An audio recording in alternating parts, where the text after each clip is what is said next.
Deer student, welcome to nutrition academy. আশা করি সবাই ভালো আছো। চলো আজকের টপিক শুরু করি। ক্লাস 11 এর প্রথম অধ্যায় যেটা রয়েছে খাদ্য, পুষ্টি, স্বাস্থ্য সম্পর্কে প্রাথমিক ধারণা, এই অধ্যায়টা আমরা আলোচনা করছি। চলো এক এক করে দেখে নিই। টুডেজ টপিক, যেগুলো আমি আজকের বাকি স্লাইডগুলোতে আলোচনা করব, সেগুলো এক নজরে চলো দেখে নিই। প্রথমেই রয়েছে পুষ্টি কাকে বলে, পুষ্টির পর্যায়গুলি কি কি, পুষ্টির গুরুত্ব ও তাৎপর্য, ও খাদ্য ও পুষ্টির মধ্যে সম্পর্ক। প্রথমেই রয়েছে পুষ্টি বা নিউট্রিশন। আমরা এই ওয়ার্ডটার সাথে কম বেশি এখন সবাই পরিচিত, তবে এই পুষ্টি বা নিউট্রিশন কাকে বলে বা পুরো ব্যাপারটা সম্বন্ধে চলো ডিটেলসে জেনে নিই।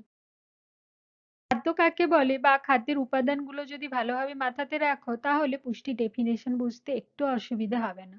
চলো দেখে নিই পুষ্টির ডেফিনেশন। নিউট্রিশন কথাটির অর্থ হলো পোষণ করা বা পুষ্টি।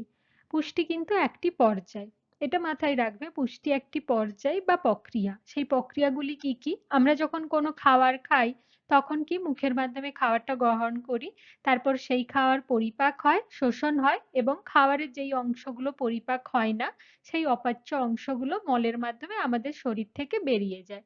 এই যে পুরো প্রক্রিয়াটা চলতে থাকে, এই প্রক্রিয়াটাকে বলা হয় পুষ্টি।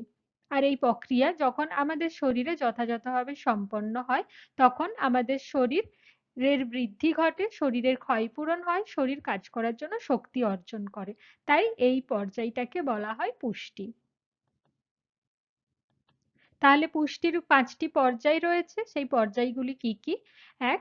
খাদ্য গ্রহণ, পরিপাক, শোষণ, আত্তীকরণ ও অপাচ্য খাদ্যের বহিষ্করণ। তোমাদের ক্লাস 11-এ এই পর্যায়গুলি সম্বন্ধে ডিটেলসে নেই। এটা ক্লাস 12-এর সিলেবাসের মধ্যে আসে। এখন শুধু এটুকুই, আর এই প্রত্যেকের একবার করে ডেফিনেশন দেখে নেবে, তাহলেই হবে। রয়েছে পুষ্টির গুরুত্ব ও তাৎপর্য। আমাদের জীবনে পুষ্টির যথেষ্ট গুরুত্ব রয়েছে। চলো সেগুলো এক এক করে দেখে নিই। প্রথমেই রয়েছে শরীরের বৃদ্ধি ও বিকাশ।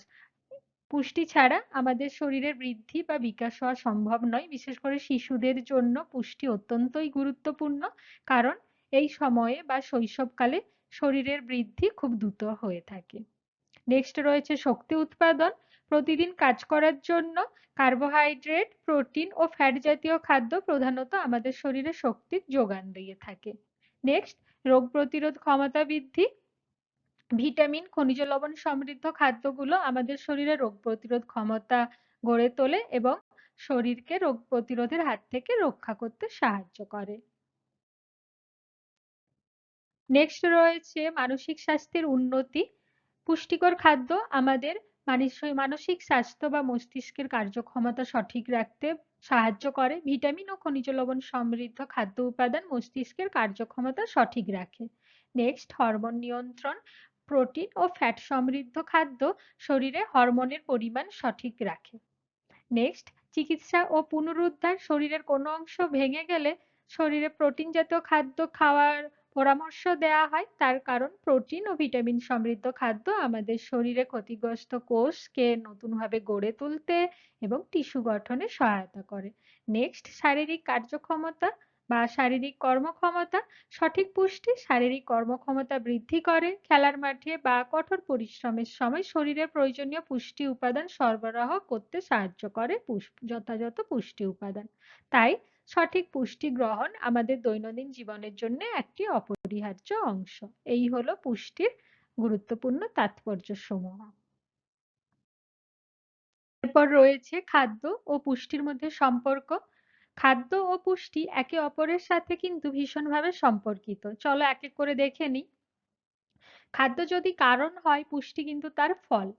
খাদ্য হলো পুষ্টির যোগদান, পুষ্টি হলো তাকে কার্যকর করার প্রক্রিয়া। আর আমরা এটা জেনেছি খাদ্য হলো আহার্য বস্তু, কিন্তু পুষ্টি একটি বিপাকীয় প্রক্রিয়া।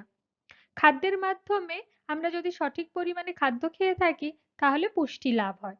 আর সঠিক পরিমাণে যদি পুষ্টি লাভ হয়, তাহলে পুষ্টির মাধ্যমে স্বাস্থ্য গঠিত হয়।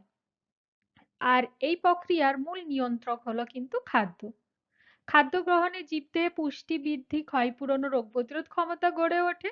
অপরদিকে পুষ্টি যেহেতু একটি প্রক্রিয়া, এই প্রক্রিয়ার সম্পন্ন যদি হয় যথাযথভাবে, তাহলে এই প্রক্রিয়ায় জীবদেহে প্রয়োজনীয় উপাদান ও শক্তি অর্জিত হয়। আর আমাদের খাবারে এক বা একাধিক যদি খাদ্য উপাদানের অভাব ঘটে বা আধিক্য ঘটে, তাহলে কিন্তু শরীরের পুষ্টি ব্যাহত হয়। তাই আমরা বলতে পারি খাদ্য ও পুষ্টি একে অপরের সাথে সম্পর্কিত। এই ছিল পুষ্টি সম্পর্কে প্রাথমিক ধারণা। আশা করি তোমাদের কনসেপ্ট ক্লিয়ার করতে পেরেছি। আর তোমাদের কারো যদি কোনো কোয়ারি থাকে নিউট্রিশন রিলেটেড, তাহলে নিচে কমেন্ট করে নিশ্চয়ই জানাতে পারো। আমি আনসার দিতে পারলে খুব খুশি হব। খুব তাড়াতাড়ি ফিরছি নতুন একটি টপিক নিয়ে। আর পড়তে থাকো, শিখতে থাকো, জানতে থাকো।